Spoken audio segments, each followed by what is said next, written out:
The following podcast is a W2M Network original production. Visit W2Mnet.com for all of our other great podcasts, plus news, reviews, articles, and opinions from the worlds of wrestling, video games, football, and entertainment.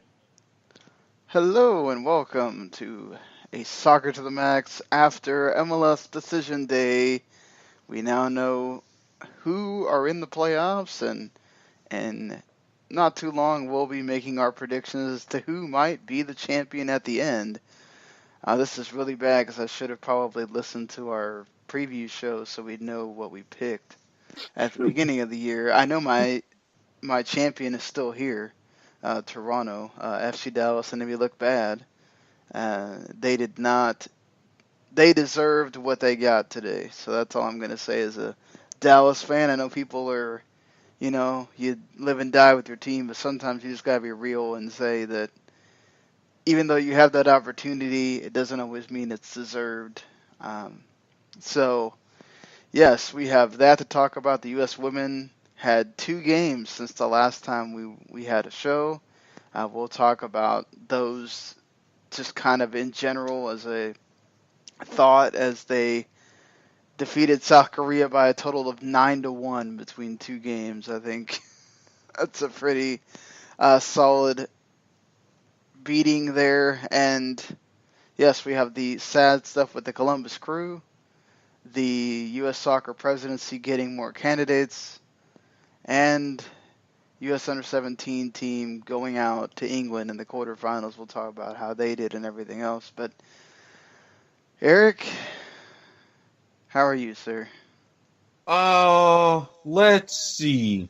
One of my teams lost 6-1. One of my teams lost 2-1 when they shouldn't have. Maybe. Ben. Wait, so now all of a sudden you care about whether DC loses? Yes, because again, you couldn't at least send RFK out a winner? My God, when you're supposed to win, you're like, crap. Come on.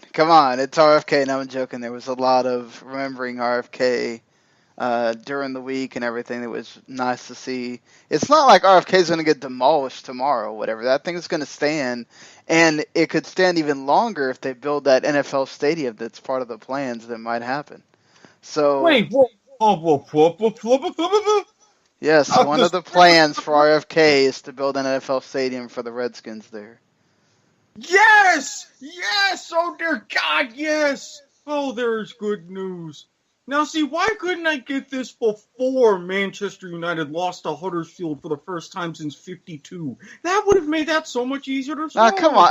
I hate this whole, looking at Manchester United losing since '52. It's not like Huddersfield Town's been in the Premier League for... This is the exact point, Sean.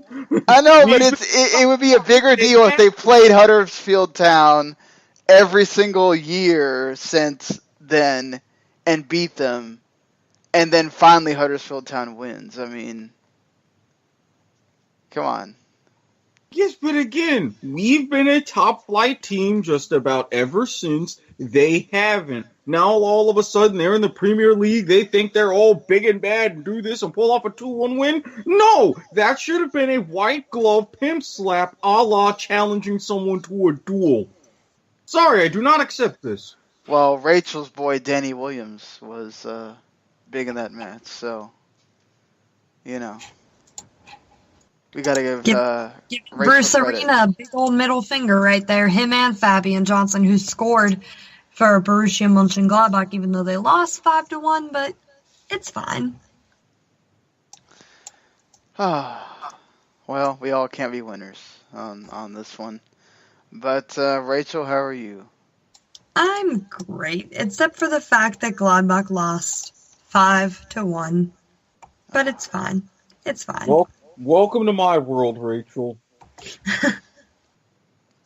So, yes, let's go ahead. There was a 2-hour show on ESPN for MLS Decision Day, as there should be. It was a nice thing to watch, to have Jay Heaps and Taylor Twellman and Alejandro Moreno all talking about the games that are going on, and they're giving you the goals and everything else. A lot easier to try to watch than having a quad box on and having something else on your phone or whatever. But the of the games that mattered, Minnesota and San Jose was the big thriller.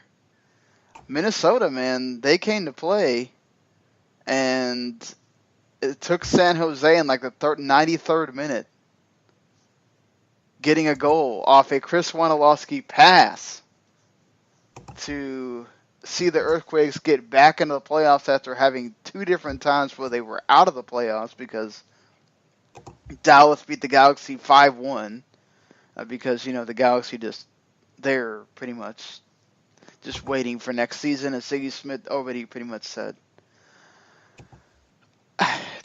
Obviously, to the victor go the spoils there. But I mean, are you sort of excited at San Jose getting in, or did you think that Navy RSL, or if Dallas all of a sudden decided to wake up after the win, had a better shot, or what do you think? Personally, I would have liked to see Dallas because, let's face it, a team that can come back from a little bit of adversity, yeah, you would want to see, have they gotten it together in just enough time to still make that playoff run that a lot of people expected. But with San Jose, congratulations for getting there to Wando, Scrabble, and the crew, but your minus 21 goal difference is going to be exposed and talked about repeatedly.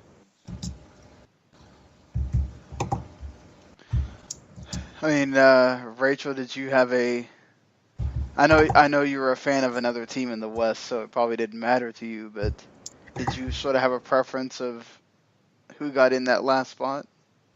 I was kind of pulling for RSL. I'm a big Kyle Beckerman fan, so I was really, really hoping. He's not getting any younger, as we all know, and I was really hoping for him and Nick Raimondo to really take the reins and get in there.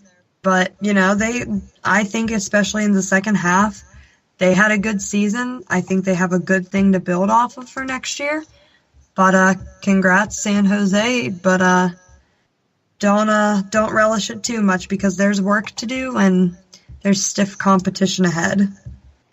Yeah, certainly. Seattle loses Clint Dempsey for at least the next game in the round of the playoffs that they play in because he elbowed a player. I guess he still mad about something. And then he had a few choice words for the referee as well. He got a big old red card for it after video review. Seattle goes on and wins 3-0 though, regardless. So,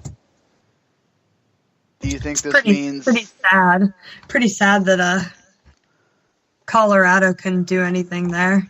Colorado's just so bad. I mean, they have just been awful this season. I know Dallas hit that slump, but Colorado's been like that the whole year. And didn't Schubert get a red card too? Yeah, Schubert got a red card for a dog show, I think it was. And yeah, so they eventually went down to 10. That was after like a large portion of that first half they were still... Yeah, that was around like the 60th or something like that. Yeah, so they still had time to play down a man, and it never felt like Colorado had an advantage at all. But Seattle, in good form, going in as the second seed now. These are the defending champs. I mean, do you feel like they still have a good shot at getting back to the promised land there, Rachel?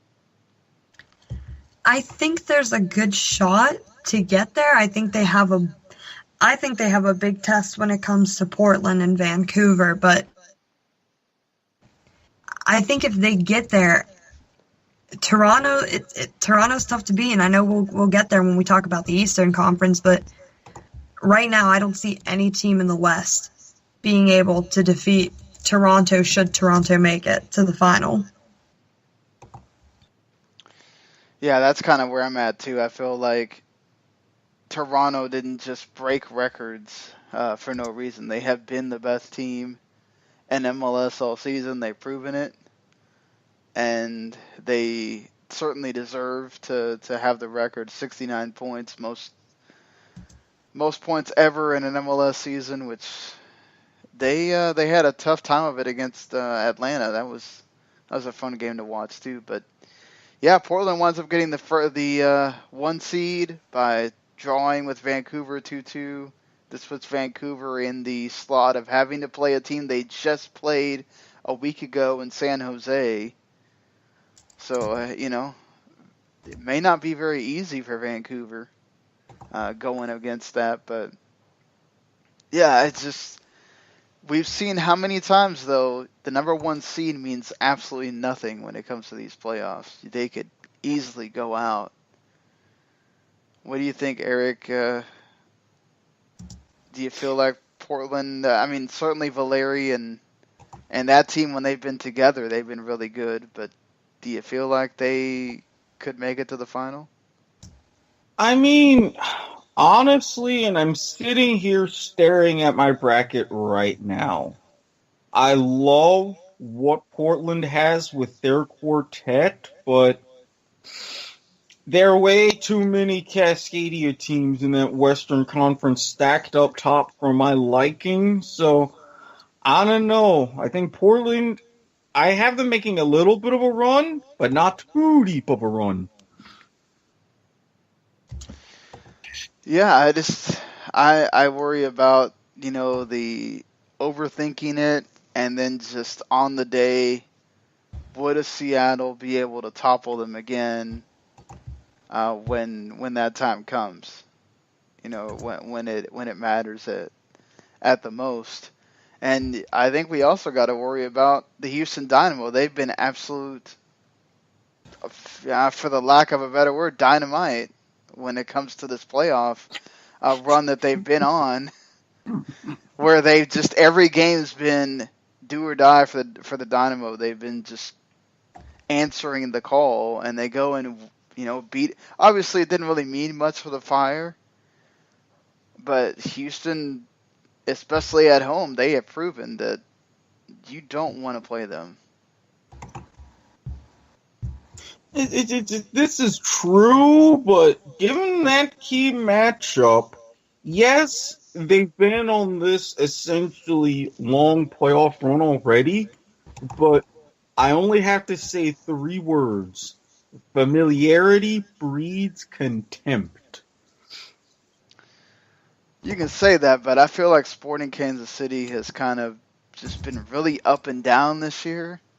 I know they've sort of been affected the most by, national team call-ups and stuff like that, losing Matt Beasler and Graham Zusi, and at times, when Dom Dwyer was there, even though they played better without Dom Dwyer, actually.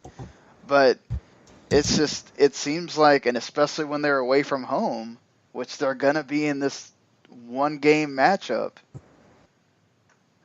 I don't know. I really like Houston City because when Houston is at home, they have been almost unbeatable this year. I just don't know. I don't see Sporting having that attack that they obviously can defend. But let's say, Houston gets a couple goals in, like we saw with Real Salt Lake. Can Sporting come back from that? To me, I honestly think I can. The playoffs are such a weird and funky 5-legged animal that if you are not accounting for at least one upset, you're not thinking completely straight. So, is 4-5 really an upset, though?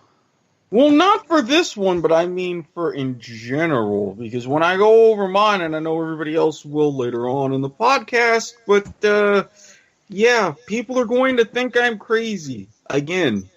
But for this one, my gut's telling me Kansas City just has something there for this matchup. Fair enough. We went over Chicago. Columbus and New York drew 2-2. So New York City got to stay where they were at, basically, and keep that number 2 seed. A Crew team that's obviously got that big distraction and cloud looming over them now with I'm sure the players don't even know really how to feel about this. Hey now, With this, don't disgrace the awesomeness that is the soon-to-be Austin Aztecs, okay? They've done just fine this season. oh, come on now. Come on. Are we really going down this road? That's awful. I don't know about you, Let's but not I talk am. about them in Austin before they're even done with this playoff run yet. Considering who they're facing in Atlanta, it. I really wish it would have turned out where it was Columbus against New York and Atlanta against Chicago, because I wanted to see Columbus and Atlanta go forward. But alas, this is what it is, I guess. But yeah, it's both the other Eastern Conference deal was Atlanta and Toronto drawing, perhaps a preview of a final, and New York took care of business against DC in that last call in RFK. Ooh, kinda asterisk. Kinda asterisk. Yes, Well, after I know about the stadium plans, the Redskins moving back home where they should have been. Thank you, Jack. I don't know that that's one of the plans. It doesn't mean there is a plan to keep the thing around, whether it's building an indoor arena or having the stadium. There's other facilities that DC United's still going to use for training and whatnot there. So, and they will gladly do more soccer there, just not MLS. They said if they want to have an international friendly there or anything like that. So they're even trying to. One of the reasons why they're doing renovation is they want RFK to be a World Cup venue. I if approve. that comes. Now that I approve of. See, the smart people are finally coming out and doing something. Oh, where were you last year? I don't know where you thought that there was never any talk about them demolishing it. You don't know with DC and with old buildings, okay? Trust me on this one. It's not every day you see a hospital turn into a mental asylum, turn into a homeless shelter, okay? Fair enough. But I'm just saying, I don't think. At least you know it's going to be there. The East obviously looks a bit more complicated. Both of them sort of look complicated right now, but I guess we should go ahead. We're already here. Let's run through this, guys. Rachel, what do you have for your playoff predictions? Of course, you can go to MLS.com and fill out a bracket yourself. You have to log in.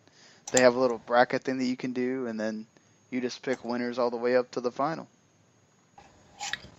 Would you like the West or the East first? Let's do the West, I guess, first. All right. For the knockout round, I have Sporting Kansas City and Vancouver. Vancouver advancing. In Sporting Kansas City versus Portland, I have Portland advancing.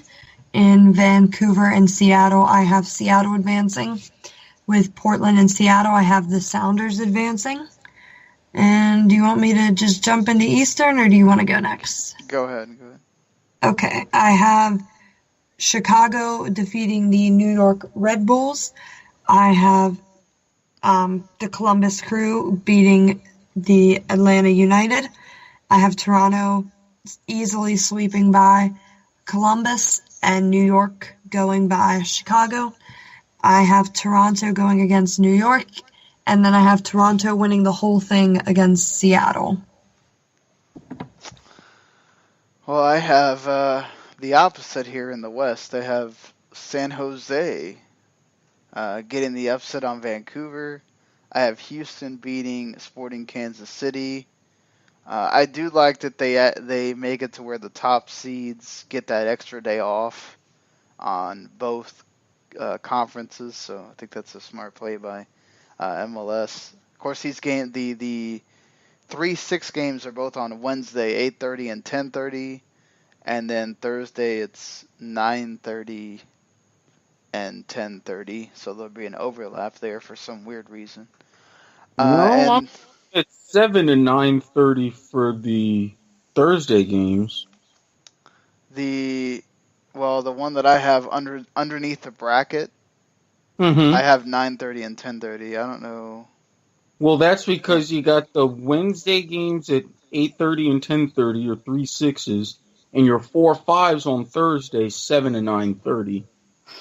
That's weird. I'm telling you, I have a different hour thing here. But anyway, so I'm looking at the bracket myself. October 25th, 10:30, Vancouver, San Jose. October yeah, 26th, 9:30, Sporting Kansas City and Houston. yeah, October 25th at 8:30 for Chicago, New York. October 26th at 7, Atlanta, Columbus. yeah. See, I have 10:30 Atlanta Columbus. Weird.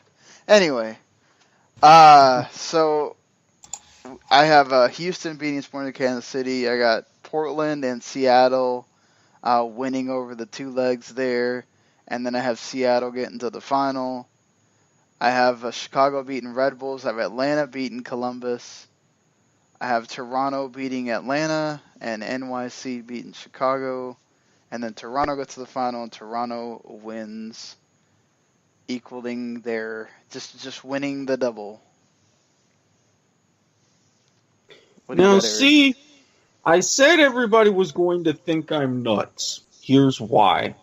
For the West, I have Vancouver over San Jose, Sporting Kansas City over Houston. I have Portland over SKC, and sorry, Rachel, I've got Vancouver beating Seattle. Boo. It gets better. I got Vancouver beating Portland to get to MLS Cup final.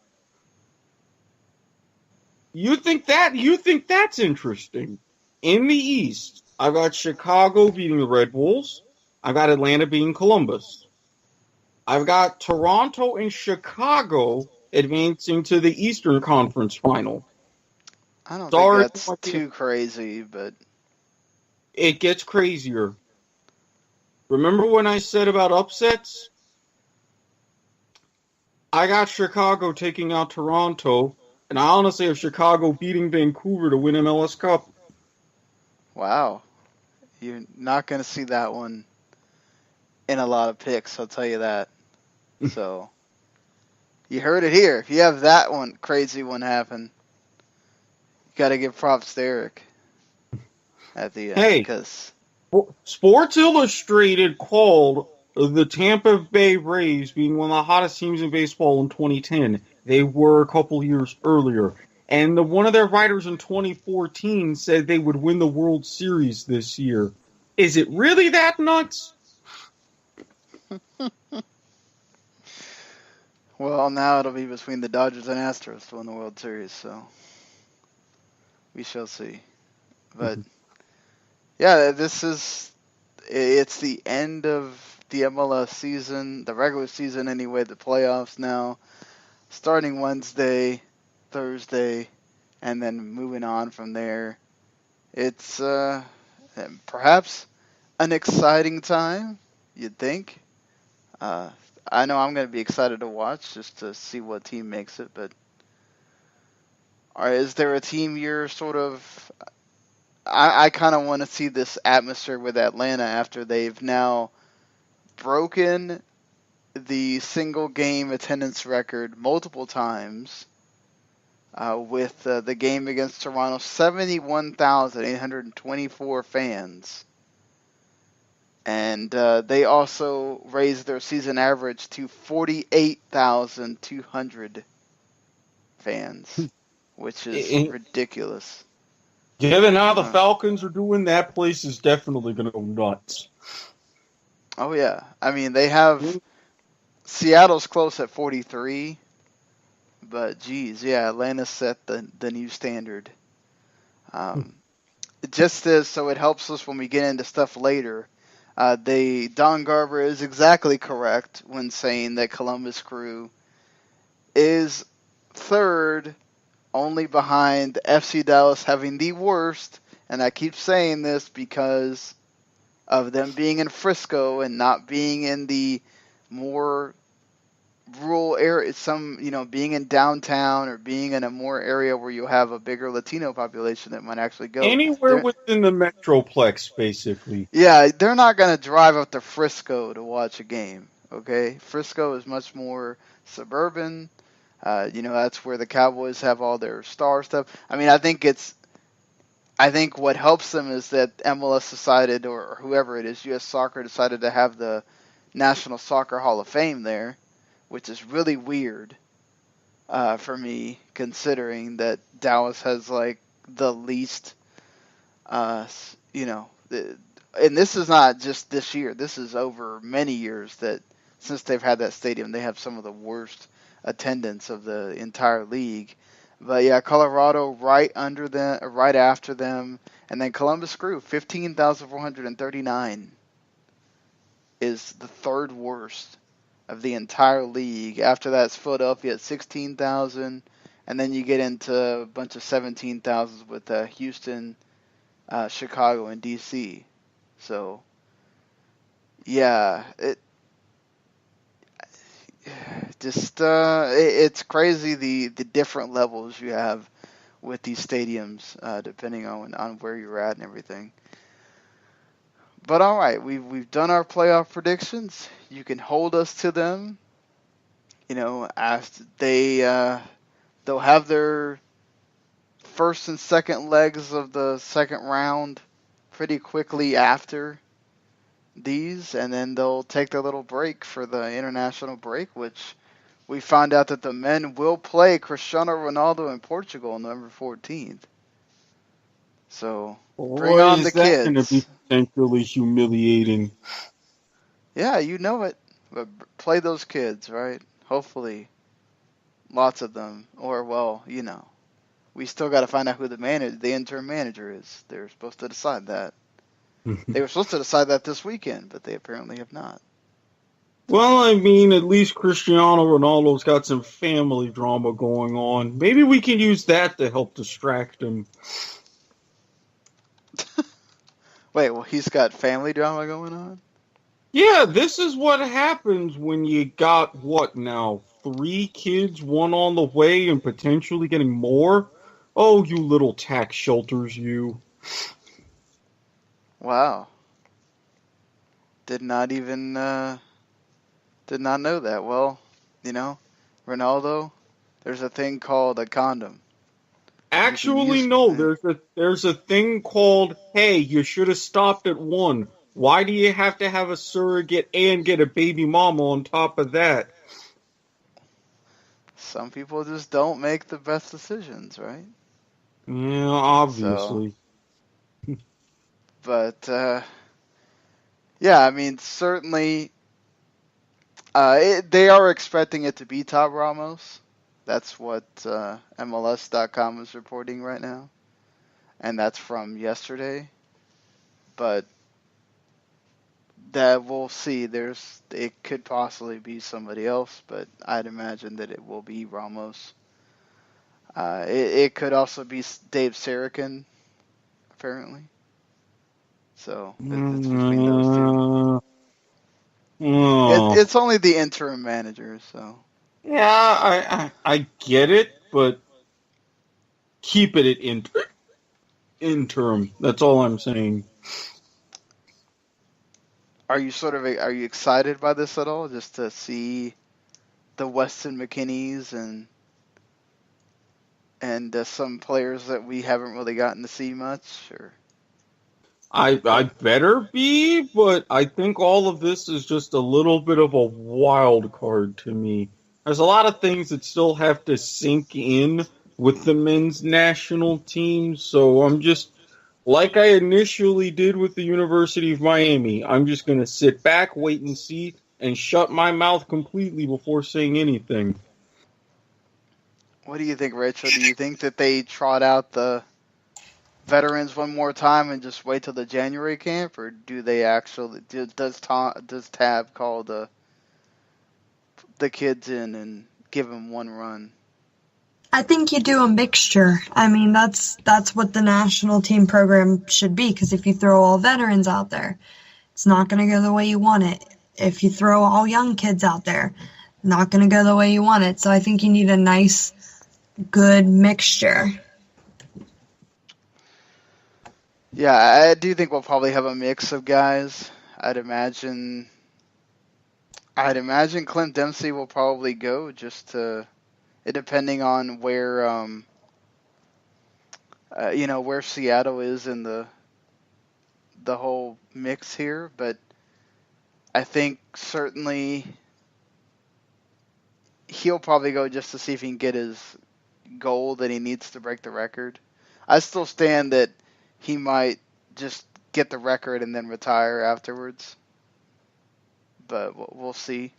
I mean, he could still play in these friendlies and all that kind of stuff. I mean, I don't know. I just really want to see them start putting in the next generation, just because we've seen some of that with the under-20s, and we'll talk about the under-17s in a little bit. And it'd be nice to see more of them on the senior team.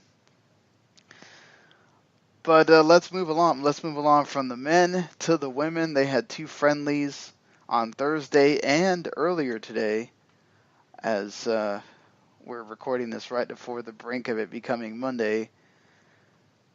A combination of 3-1 on the Thursday game, a actually really nice goal from I cannot remember her name right now. The number 22 on South Korea is the only bright spot that they really had, other than the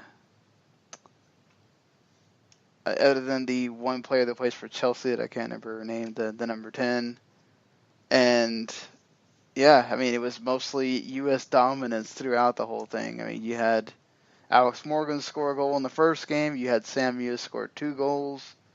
And this game, the first game was much more competitive, but the second game was a total rout. I mean, what did you see, Rachael, out of the 2 games from the national team?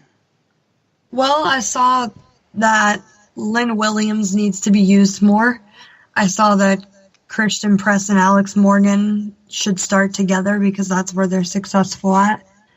Sam Mewis is the underappreciated diamond in the rough.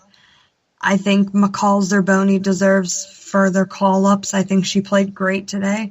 She's shy of her 31st birthday, but she's playing as well as Sam Mewis, who's only 25 years old.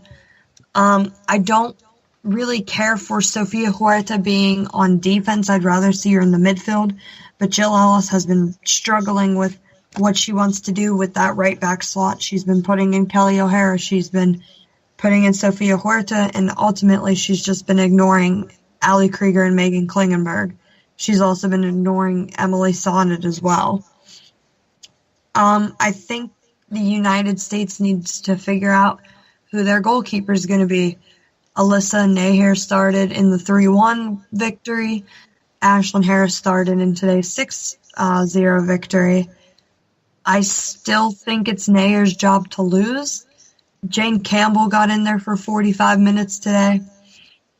But I think Adriana Franch needs to get called up, and I still stand by Caitlin Rowland getting called up. But they need to figure out their goalkeeper soon.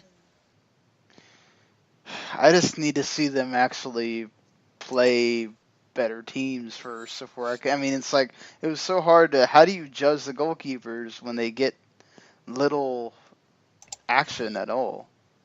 You know, between these 2 games, it was, you had the shot that nobody was going to stop in the first game, and then the second game, if they got a shot on goal, I didn't see it. So, I mean, credit to Joe Ellis for putting that team out there and pressing them high and everything else, but it's hard for me to go.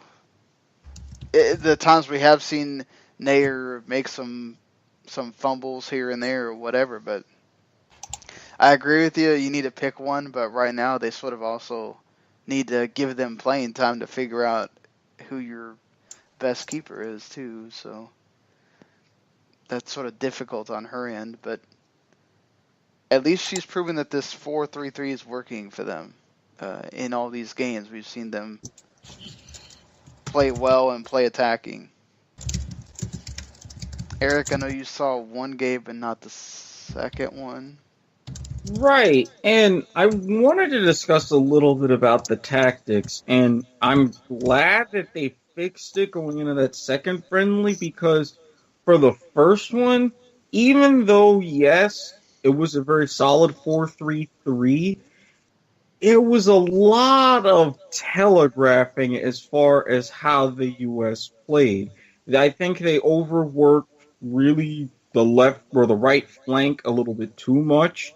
And I think sitting back and relying on counterattacks, it wasn't necessarily their best option. I think once they started pressing them higher in the second half, that's where you saw a lot of better passing and a lot of better chances that turned into the goals. And as Rachael mentioned, in the second friendly that was 6-0, higher pressing, and well, look what happens. I know you yourself even noted how South Korea was able to pass in tight spaces, but at the same time, you needed to kind of stretch them wide and really make them use the entire width of the pitch. And for long stretches of that first friendly, they didn't do that. Yeah, they were sort of letting South Korea kind of do. They had several opportunities where they were in those little tight spaces, making passes, getting through the defense, and then it seemed like they figured it out in the second half. And then they absolutely just used whatever they learned in the second half to use that the entire game on Sunday, because they just absolutely, South Korea hardly ever had anything going for them at all. It helps to not have Jin Soo-young there. She was pretty much the midfield maestro there for them, but it's just, for me, it was hard to take something out of that other than they use the flanks a lot. That's what they do.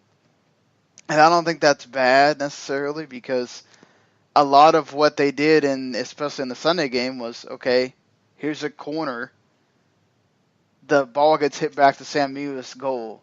Header, another header, Julia Ertz scores a goal. I mean, like, that's what the U.S. does, and that's what they were doing. Lynn Williams was going down one flank. Meg Rapinoe comes down, and she's going down the other flank, getting turnovers from South Korean defenders not paying attention. I kind of felt like, you can sort of pick that apart a little bit if you want to when you're playing a tougher team, but they did what they were supposed to do, really. I agree with Rachael, though. Lynn Williams looked one of the best players that the U.S. has in both the friendlies. Anything else? I feel like this is one of those times you can't really say anything to Jill, because she got it right for this one, for the most part. Just keep calling in McCall Zerboni. Just keep calling her in. Yeah, the November friendlies are going to be interesting, because it's the first time that they won't have played any games, because the NWSL season is officially over now. So, credit to you, speaking of NWSL, for picking some of the award winners, Rachael. So, woo! Ashley Hatch got Rookie of the Year. Sam Kerr got the Golden Boot and the MVP, right? Yeah, and Paul Riley of the Courage got Coach of the Year, and I'm so happy, because if it was Mark Parsons, I was going to flip a lid. And that would not have been pretty. That would have been kind of unfair considering what happened in that final, for sure. But the right one won. I agree with you, too, that I'm so glad Seb Salazar and Julie Foudy, because she kept talking about it, too, that they brought up the whole unfair FIFA World Cup Player of the Year with Sam Kerr not nominated. Yeah, I was glad they brought that up too. Whenever Carly Lloyd entered the pitch, he was the male announcer Sebastian Salazar said, I it's the two-time reigning World Player of the Year, but that can be kind of skewed. Yeah, certainly a little more than skewed here. It's just it's crazy to me. Like you don't have knowledgeable people that watch the women's game to know that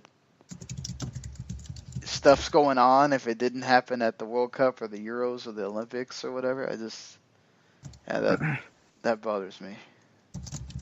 I like that they took shots several times. Don't even get me started On that for sure. But yeah, so things look bright. Then we'll be talking about them again November 9th and 12th when they play Canada, which should be very interesting because these two teams, when they play each other, it's very gritty, and at least in the women's game, there's two of the top teams, so you're going to get a fight, and I think it's what the U.S. has been looking for, and it's good for them to have as you head into, I guess, until January when they start again.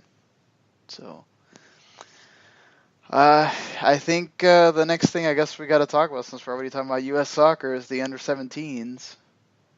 They bow out to England in a kind of crappy way, 4-1. England was absolutely the better team on the day.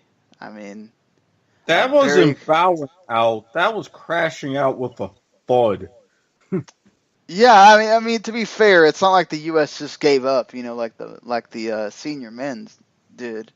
The under-17s fought back for a while, until they got that third goal, and even then, they got, Josh Sargent was able to get a goal. It looked a lot more likely that the U.S. was going to score 3-2 more than England was going to score that fourth one, but finally England started figuring it out just to take the ball from them and go forward and counter, and they got that fourth one. It was pretty much over, but England has been it's amazing just this year what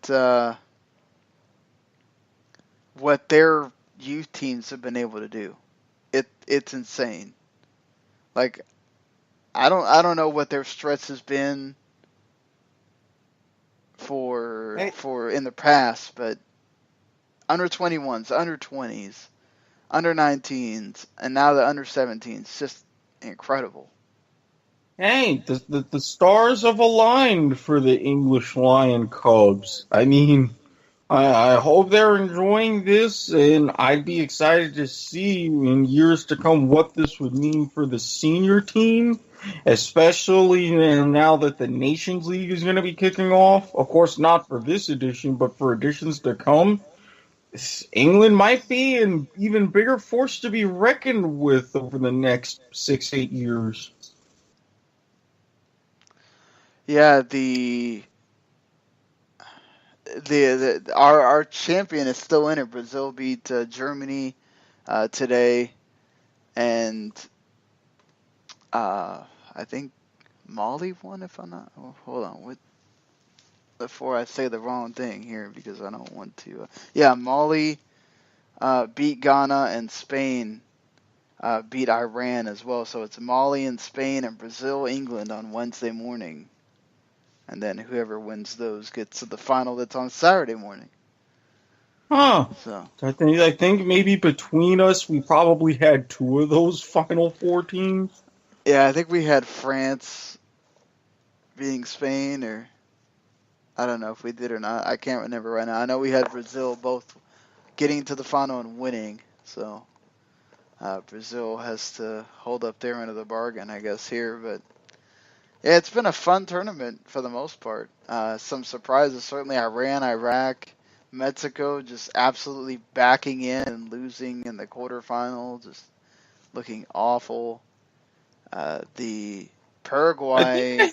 I called that matchup, Iran-Iraq, in one of the knockout rounds. Yes, you did. Well, Iran and Iraq didn't play each other, but it was just kind of cool to see both of them get in like that. And then Mali winds up being the team that represents Africa.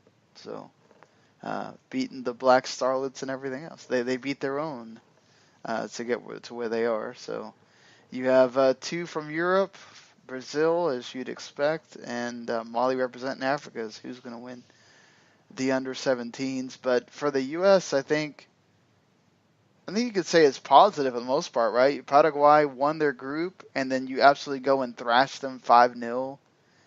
The Colombia result was obviously a little disappointing, but you kind of lucked out because then you would have had to play Germany like Colombia did. So I don't know. I think certainly the U.S. got the better end of the draw.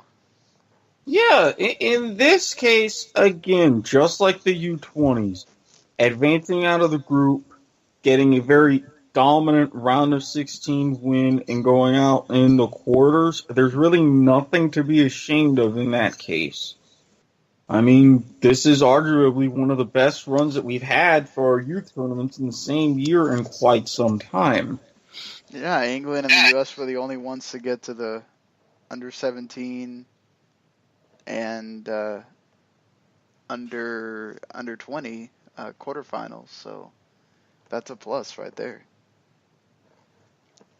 The problem is it's what happens to these players after they get through those years. And this is where a potential technical director can come in for anybody that's considering running for U.S. Soccer Federation president. Just saying. Well, it all depends on who becomes the president, right? Thank you for the segue there, Erik. It's obviously what I'm here for. Sino Galati is still running, and you also have Steve Gans, who's been the only one that's officially been nominated yet. Paul Lapointe, I think, has also gotten his nomination. He's running. Erik Winalda has announced that he is in the running, but he has to get the nominations. And Landon Donovan is still mulling over it. Now, the rumor mill is that Landon Donovan is sort of the U.S. soccer, let Landon Donovan go in so he still keeps everything the same. Erik Winalda is the I want to change everything guy. And, we haven't even heard what Paul Lapointe's standing for. And Steve Gans kind of is just, he's a business guy, he's a lawyer. I think he's the one representing the NASL. Oh, boy. Or it may not be him. I think it's, no. The guy representing the NASL is the same guy that's representing Zeke right now in or the NFL. I can't remember which one's representing who.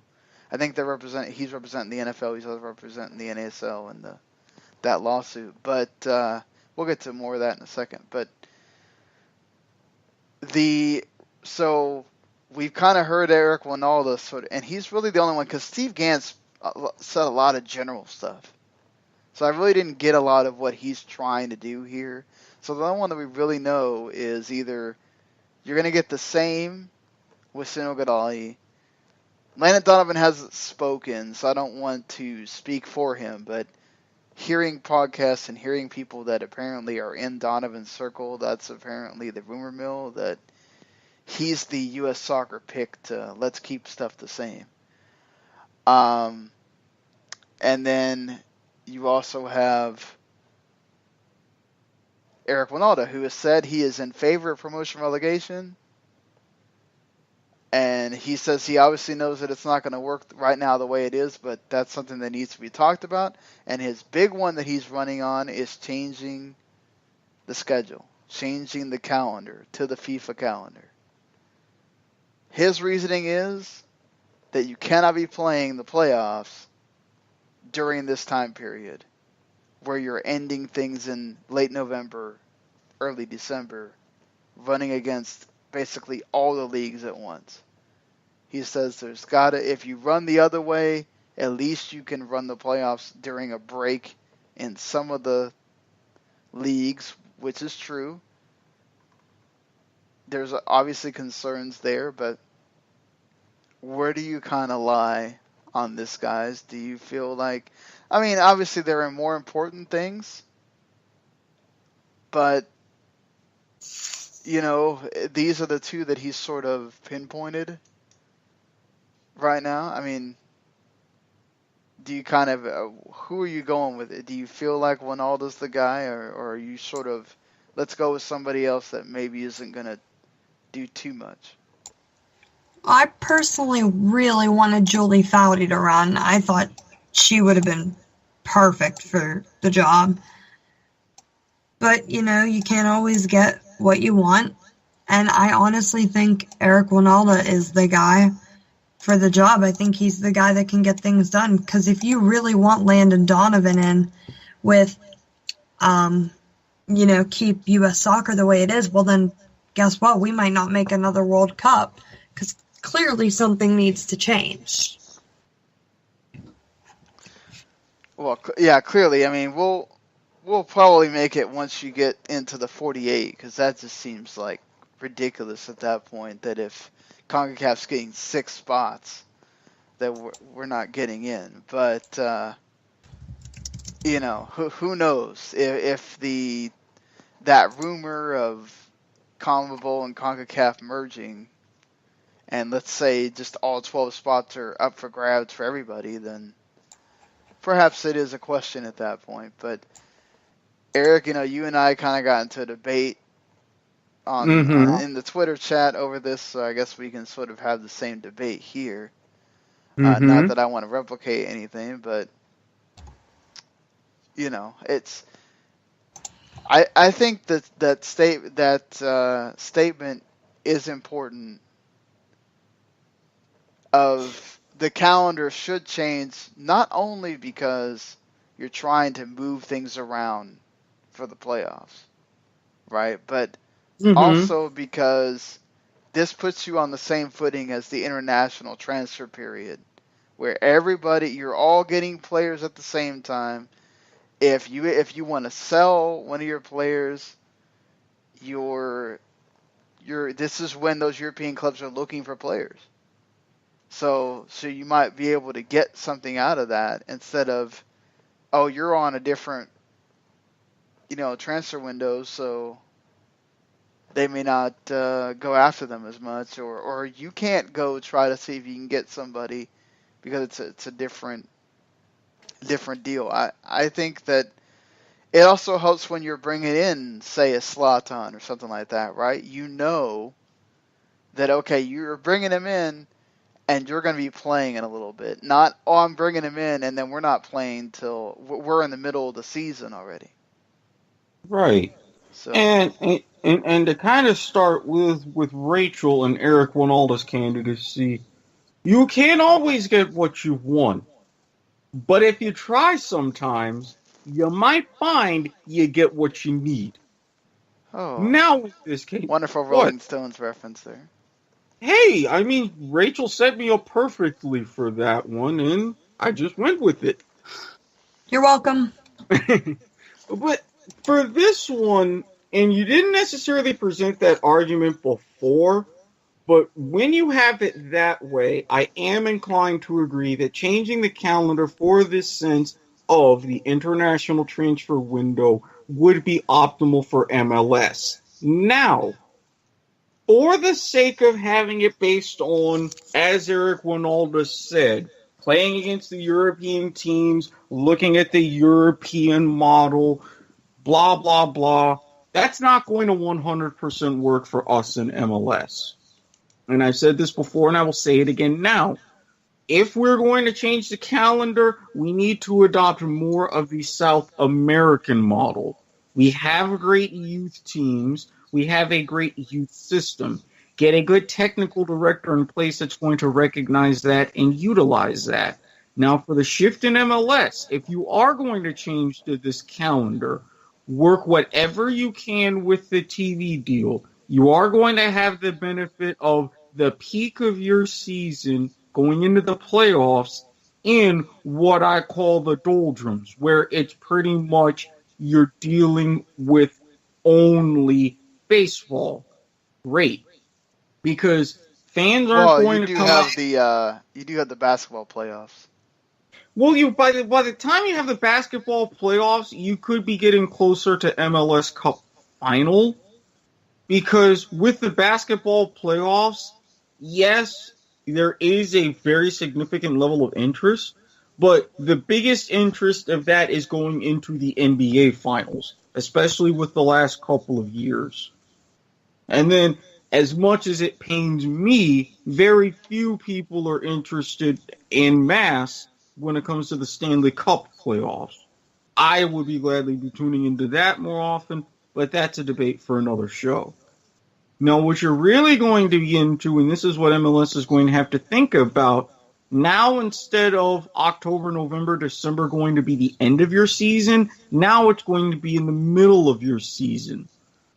You're not going to get, outside of the diehards, a lot of fans to come out to your stadia in various kinds of weather for what would essentially be near the All-Star break or close to it. You're not going to necessarily have that. And that would also cause a fundamental shift into how you approach the All-Star festivities.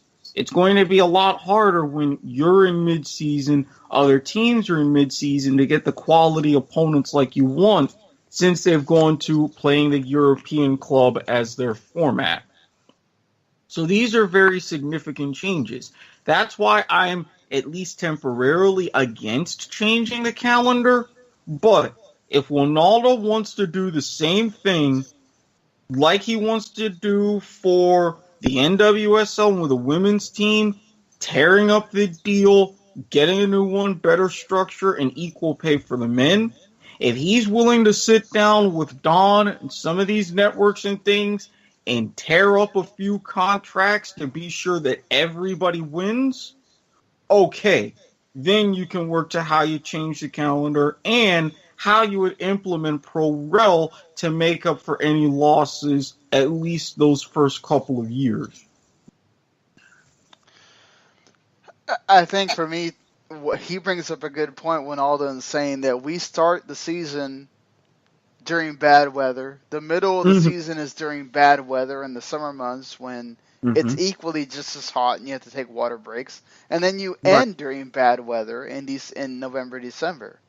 Right. So what's the difference between starting in August and going all the way to May? Or, they can figure out something between there, right?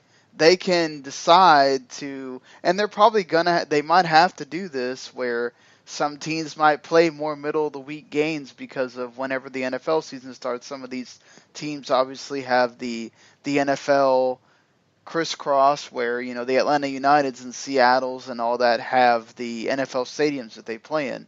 You got to make sure you don't run into whatever that team's doing on a Sunday, so you can't play on a Sunday. Well, you can't play on a Saturday because you had this happen, whatever. So maybe they had to play in the middle of the week, and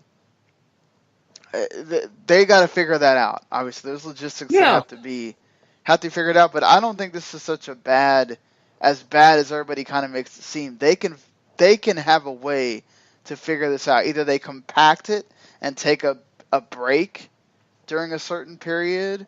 The problem is that obviously the U.S., and especially as we've seen with the climate change and all that, our weather's just getting weirder and weirder. Oh, indeed. I mean, you're going from, in one season, you could have a good 5, 10, 15 matches that need a hydration break, and all of a sudden you're breaking records for the coldest MLS Cup final, where you have it at 20 degrees at kickoff. Yeah. You're not wrong. But I just feel like at the end of the day, if you don't, there's a lot of positives to it. Like, if you take the weather out of it, the rest of it's good because, okay, you can take these international breaks when the rest of the world takes an international break. Absolutely. Right? And you would really need to do that if you are truly going to continue to expand like MLS wants. And this kind of goes back to what I would say as the South American model. Instead of modeling our situation after Europe, I say we go more like Argentina, Brazil, whereas we have a lot of youth coming into MLS. And then with the syncing up of transfer windows, you say, hey, these young players can go and further develop their careers in Europe easier from a financial standpoint, from a timing standpoint, all through these things. And then after they've developed in Europe for a certain number of time, then they get to come back and sort of not necessarily wind down their careers back in MLS, but close. Argentina, that happens all the time, never hurts. Brazil, happens all the time, never hurts. I think if we could develop into something like that, not only would MLS improve, but the national team could benefit as well. Well, what about the whole, well, now MLS is going up against all four of the big sports at once in certain periods. Yeah. And you would have to negotiate that as part of any sort of TV or streaming deal. And I brought that up too, especially again, right in the middle of the season. Not so much January, February, but for nights like this where you had all four of the major sports leagues play on the same night. You could potentially have that issue again if you scheduled a Thursday match with MLS this time. So now you have all five. You're competing for fans in the stands. You're competing for eyeballs on screens. That's already a problem, and that's going to be exacerbated. MLS has to sit down very carefully and figure out how are they going to take this kind of a hit and how they can adjust. Because it's not even all about ratings on TV anymore, because let's face it, MLS's ratings are, well, slightly above the Mendoza line, but if you're having this to where you're shifting it online, are you going to shift to entirely online and make MLS Live your exclusive? Are you going to have it between MLS Live and ESPN3? Are you going to add more content to YouTube? How are you going to help combat this? Well, I mean, either way, whether it's on MLS Live, YouTube, or whatever, it's more about making sure the marketing gets out there and everything else. You've got to let people know that it's there. I think certainly the important part for them is, okay, you have 3 games a week, right, that are on these 3 stations that you have, and sometimes it's only 2 because sometimes, FS1 has a doubleheader, or ESPN has one, or, Univision has one game.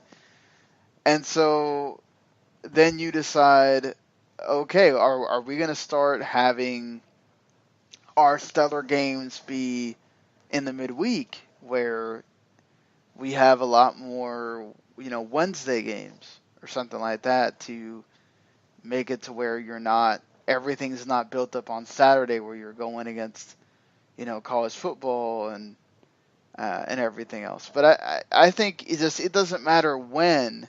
Right now they're going against, you just mentioned it, all the sports. They're going to go against a bunch of sports regardless of when they do their season. So, in January and February, you're building up to the NFL playoffs, but those are like 1 or 2 times a week, and then you got the rest of the week, right? Where you just got basketball basically. So yeah. In the summer months you just have baseball, and there's nothing exactly. else. Your prime target is basically from June through August, to where NBA finals are over, Stanley Cup finals are over. All you've got in the NFL is your off-season, your team activities, your training camp leading up to the preseason in August. That's your prime window. Now, MLS has to decide if you keep the current calendar, that's right in the middle of your season, that's your all-star game, everything is in a fairly neat arrangement. Or do you want to have that as your preseason leading up to your first 3-4 weeks of the season proper, and then try to snag fans for the rest of that season to try to divvy up their time for the other sports. That's why I That's like the calendar change because, number one, let's be honest here. What happens with us? What happens with everybody else? In June, July, August, what happens? These big international tournaments happen, right? Yeah. Next summer's the World Cup. Nobody gives a crap about what's going on in MLS during the World Cup or the Euros or Copa America or even the freaking Gold Cup. People start paying attention to that. Completely agree, and I'll even add a caveat to that. When is the UEFA Nations League final going to be? June. That's going to be significant. Yeah, that's what I'm saying though. Like, just do it where you change the calendar so during those summer months when those international tournaments are happening, everybody can focus on that. You don't have to be taking players away from MLS. You don't have to be doing 2-week breaks or 4-week breaks or whatever. It's already on break because it's not on the season. And then everybody can go back to watching whatever. Now, I mean, yeah, granted, you don't get the 3 free months where there's nothing on but MLS. Right. Okay, I get that point, but it's not like I really want to look at. I really wish I could have looked at the ratings. I don't think the ratings are that much different between now and what they get in June, July, and August. I just don't, because there's always something going against them. If I were to take a guess, I would say their June, July, August, which we would agree right now was their peak, their ratings would struggle to top a 2. And then if you have anything else going on, their ratings would probably struggle to top a 1. Now, granted, these are figures just in my head. I could be dead on. I could be way off. Now, if you change the calendar, can MLS prepare to have those basically cut just about in half? If they can, great. But if not, then this is going to be a very ugly situation. Yeah, I just wonder if perhaps it would benefit them to, with ESPN, I think they would just push, like, they would have a lot of the games on ESPN3 anyway, and you watch them whenever you want to watch them, and they treat them like their deals with college football where, okay, we have it. If you want to watch it. It's really not that big a deal if you don't, or whatever. And the only alternate investment to that would be if MLS and maybe with some of their other soccer contracts, even though they're dwindling, they kind of missed the boat since they have a whole army of channels anyway, making ESPN FC a dedicated separate channel. To me, I think they tried that with Fox, and then Fox had to drop it eventually. I just don't know if there's enough there. Now, if they have stuff where they get, and then that's the problem too, right? Where like with NBC, they didn't succeed so much. Of course, MLS was in a different time at that point, but they didn't succeed that well when they had the Premier League going against, and then you tried to have MLS come on after it. People didn't care because it's a different, a different league coming on after the league that they wanted to watch. So. I don't know. I feel like even if they were to lose Fox and say ESPN just got a bigger chunk and they kept Univision, because I think we talked about their ratings with Univision were actually really good. Oh yeah, Univision and Telemundo, things like that, it would be through the roof. Right, yeah. I mean, they're already pretty good on those stations now, so what I'm saying is you keep those two. Let's say you lose Fox because they're not big on the whole, well, the ratings are going to go down because you're going up against other sports that we have contracts with. And ESPN's also going to have that same problem, right? They're going to have baseball and basketball going on at the same time. So, they might get put on like ESPN News or ESPN U or just on ESPN3, period. Or ESPN 8, the Ocho. I mean, but I mean, ESPN has to deal with the championship, right? They're not expecting. I can't imagine they expect like a ton of people to be watching the championship all the time. Right. So, I'm not trying to belittle the championship or anything. I'm just saying that for me, I feel like, yeah, perhaps the championship's on a better level athletically and as a better league, but as far Especially as when AFC Wimbledon gets there in a couple of years. for sure, I agree with you there. But I still feel like on equal terms they might be seen about the same here. So, it may not be the worst thing in the world if he does change the calendar. We got to figure Yeah, out the stuff about the weather, but I think everything else logistically will work out in time. exactly. Weather, expansion, all-star game, promotion, relegation. If you sit and you can give yourself at least a 2 to 3 year window, you can hash that out. For me, I think promotion relegation is going to be the bigger deal for them to institute than the calendar. Oh yeah, But well I mean you would definitely have to work that in so that way rather than changing one thing first and then the other. That's why I say a multi-year window because it would be easier logistically to change everything in one fell swoop, especially with this lawsuit going on with the NASL and lower leagues, the NISA coming to existence.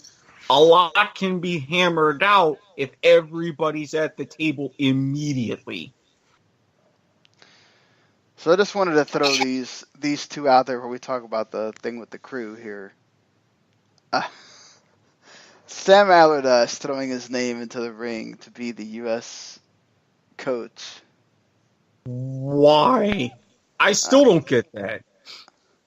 it's like, I understand that he basically built a team and everything in Bolton when he was there, and they were successful and everything like that, but it's not the same to me. For one, he's older, right? He doesn't understand the system here, so then it would take time for him to adjust to that, and then you're trying to get the team to build from within and use the youth development and get the youth development better and all that stuff. He's used to dealing with teams on an everyday basis. You're not doing that with those players. You're seeing them a couple of days at a time. Then you got to go play a game that people here are going to overblow, whether it's a friendly or a qualifier. And it is what it is with this national team. I just don't feel like he fits in that mold. Now, Laurent Blanc has experience, but I just don't see him fitting there either.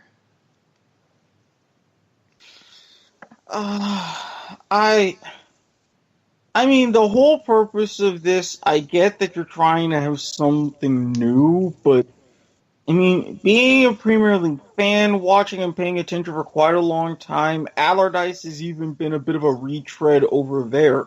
So why are you bringing in someone else's retread for something completely different and potentially just a sort of a haphazard, splashy maneuver?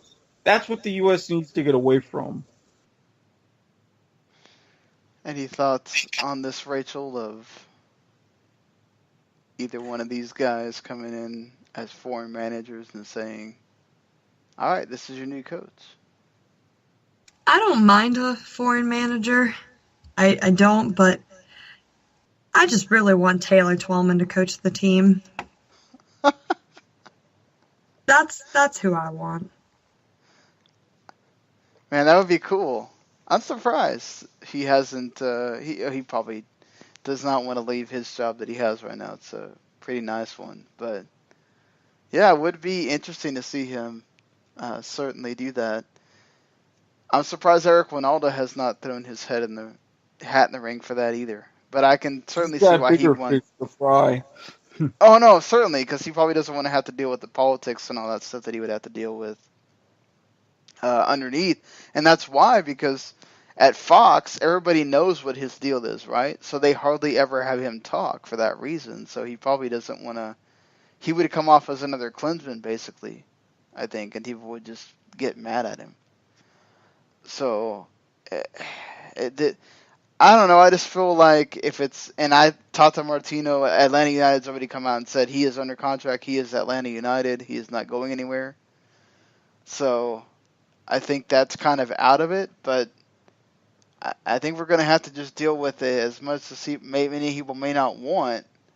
You may have to deal with a guy coming, Peter Vermees or Jesse Marsh or somebody like that coming from MLS that sort of understands the system. And, once you figure out what you're going to do with the youth development and the pay to play and all that, you can figure out from there if he is the best choice.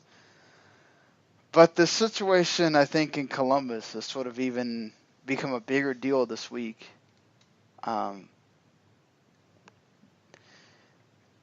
This thing with Anthony Precourt, I don't understand.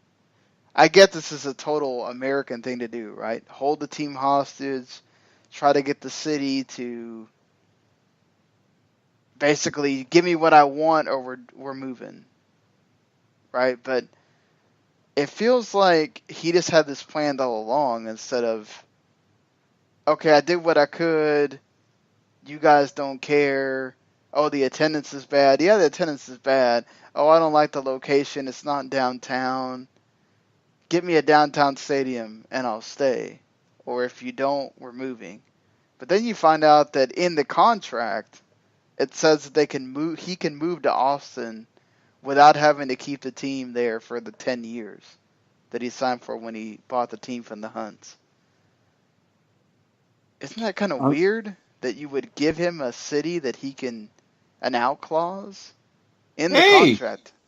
Sweetheart deals like this are made behind the scenes all the time. Look at Lou Holtz at the University of Minnesota. They gave him a clause where he could only leave to go and coach Notre Dame. What happened? He left to go and coach Notre Dame. And you talk about all these owners and stuff saying, you give me X, Y, Z, or I leave. Have you noticed it worked? I'm sure Jim Irsay Sr. and Art Modell are sitting somewhere, wherever they are celestially, applauding him right now. Oh, no, I agree, but we'll have to see when the MLS owners come to take a vote, because it seems like Don Garber has already come out in support, touting those attendance numbers that we already talked about earlier. And that seems like a very weird stance for Don Garber to take, considering this is one of your original MLS teams. Look, hey, Don, how many times have you seen Don be rational over the past couple of years? Honestly. I just don't understand why you wouldn't just take a more political approach and say, well, I mean, obviously he's the owner, he can do what he wants, but we as a league want to encourage keeping the teams where they are, and we will try to do our best to do that. I mean, but then you're giving Don too much credit. I knew that he wasn't going to fully take that stance. That's not his style.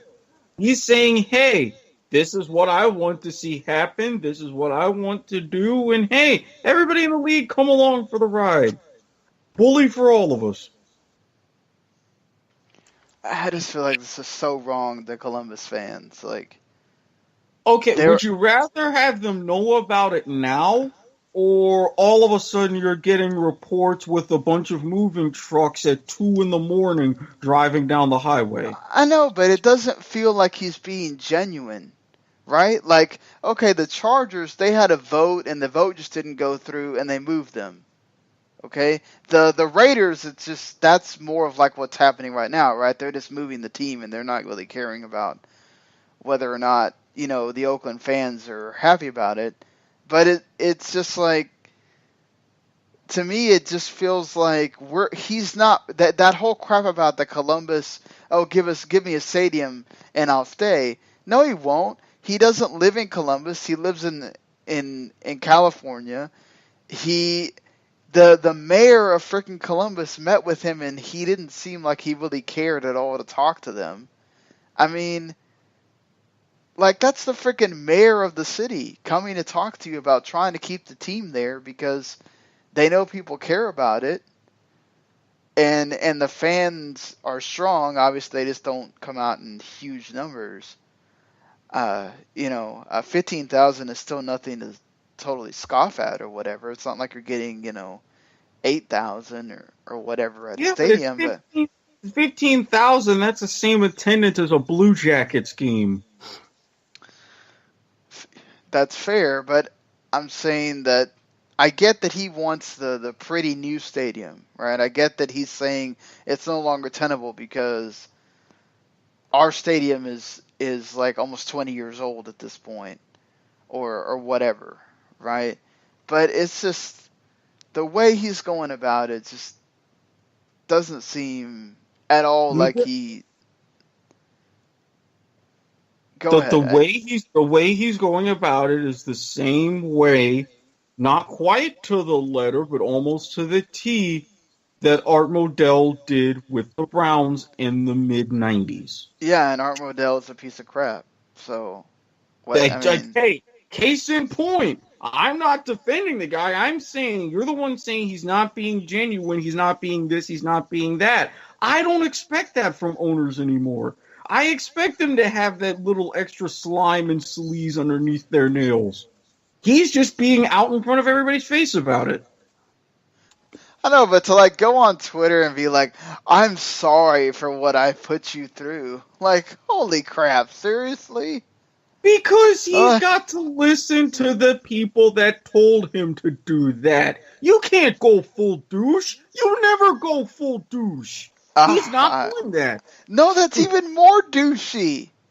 And then what's even the worst douchey part about it is he makes this announcement, or we find out about it, 2 weeks after they close the season ticket where you can't get a refund anymore. So you're stuck there even though you know it's the last season that Columbus might play in that stadium. And you may have chosen to say, you know what, screw this, I'm not going. And then you can't. You're stuck with these tickets because he couldn't announce it 2 weeks earlier. That's why I say get used to the shiny new uniforms of the Austin Aztecs.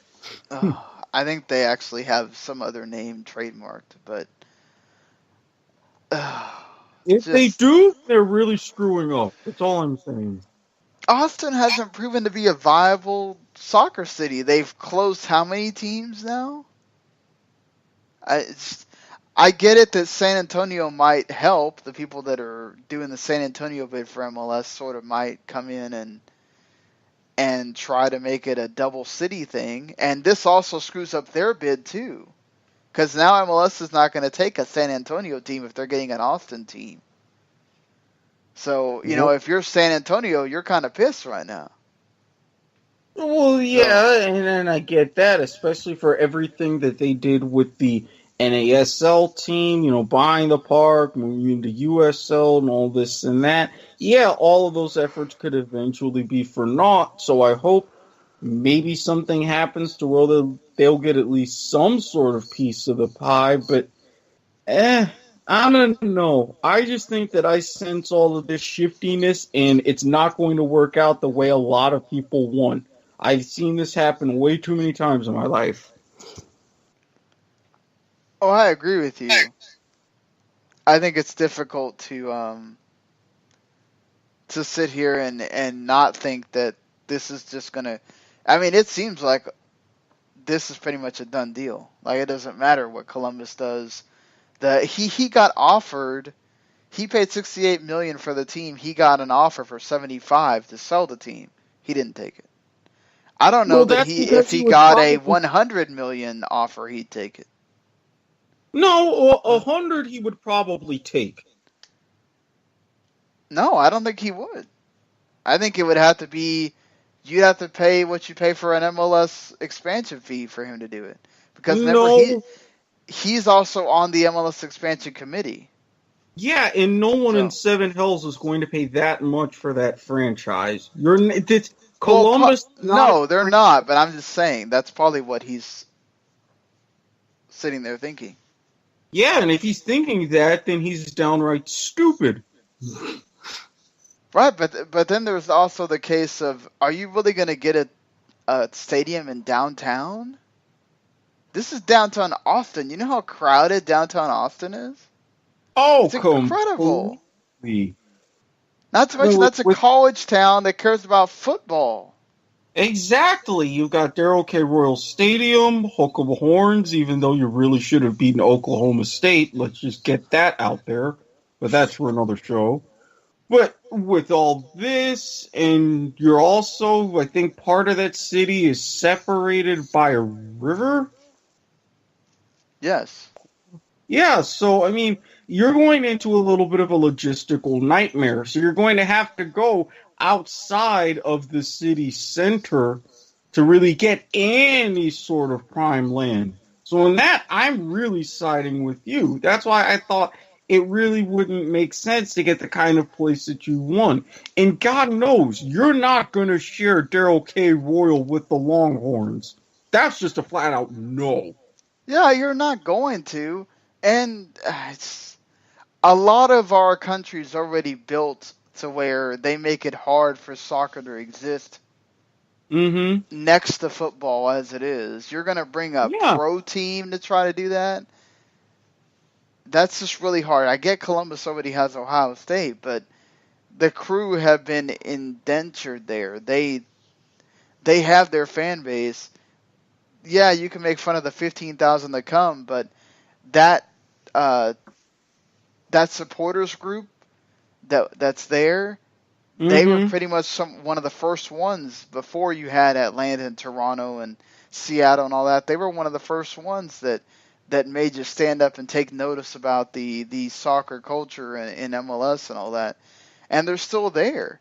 And I feel like you go to Austin and you might get the hipsters that really like soccer and go, but I just don't think it's going to be what he thinks it is. No, I think if we're really going to get into mindsets, I think he wants to try to do in Austin for what happened in Portland and to a smaller extent Seattle. But I specifically use Portland because your community, your hipster vibe, the whole keeping the city weird. You see that in Portland, and now Austin is really mimicking that. But again, Portland, you had a lot of convenient facilities there. And it's going to be especially interesting with what Major League Baseball is going to do if Portland is really going to be an expansion city. The Timbers and whatever baseball team that's going to come up to the majors, they're going to have to share that area like they do now, but that's manageable. For Austin, you don't even have that infrastructure set up. So how are you even going to go from essentially ground zero to something big when I get it. It just, I'm with you. It doesn't make sense from a logistics angle. And God knows you're not going to build a mixed use stadium for that purpose because you would, oh,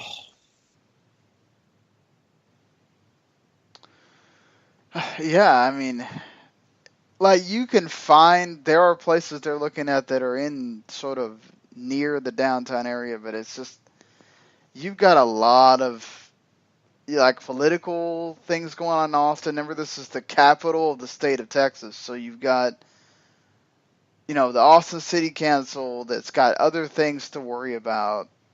You mm-hmm. know, they aren't trying to get public money, but they want public support, and you're going to have to go through that red tape, and that's going to be a big ordeal. Yes, Austin is growing, but there is a lot that you have to deal with.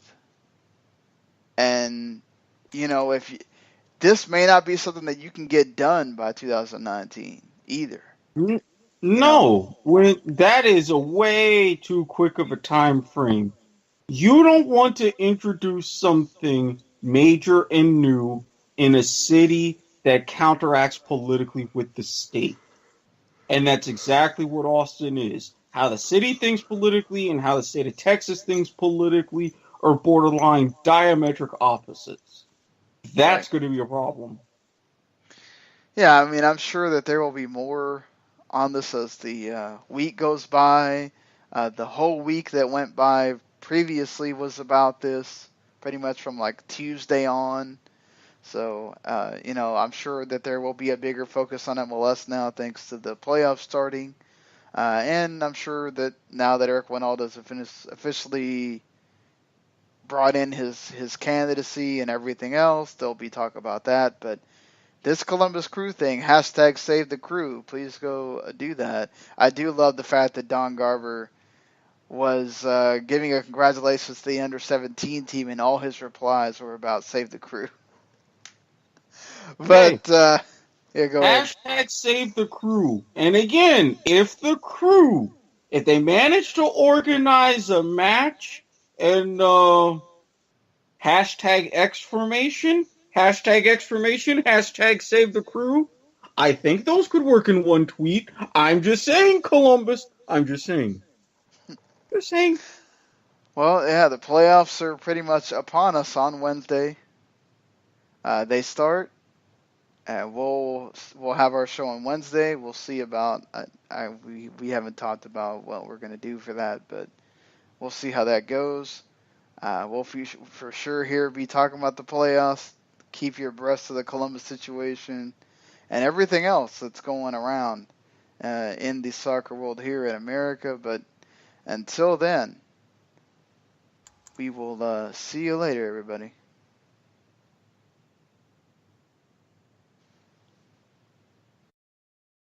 The following podcast is a W2M Network original production. Visit W2Mnet.com for all of our other great podcasts, plus news, reviews, articles, and opinions from the worlds of wrestling, video games, football, and entertainment.